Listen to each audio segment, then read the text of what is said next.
ஆமா இல்ல, நாளைக்கு தான் தனாவோட பிறந்த நாள்.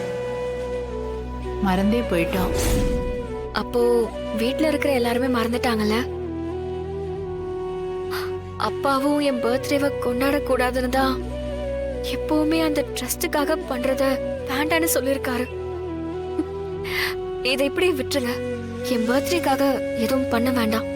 தனா, உன் பிறந்த நாள் அன்னைக்கு நான் உன் கூட இருக்கிறது இதான் முதல் வருஷம். அதுக்காவது ஏதாவது சின்னதா செலிப்ரேட் பண்ணலாம்ல. இல்ல கதிர், வேண்டாம். எனக்கு அப்பாவோட ஆசீர்வாதம் இல்லாம பிறந்த நாள் கொண்டாடுறது விருப்பமே இல்ல. பெரியப்பா உன்னை ஆசீர்வாதம் பண்ணா ஓகேவா? அது எப்படி நடக்கும்? என் முகத்தை கூட அப்பா பார்க்க மாட்டாரு. என்ன ஆசீர்வாதம் மட்டும் பண்ணுவாரா?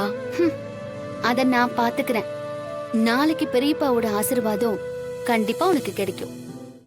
இன்றே டவுன்லோட் செய்து உங்கள் ஃபேவரட் ஷோக்களை என்ஜாய் பண்ணுங்க.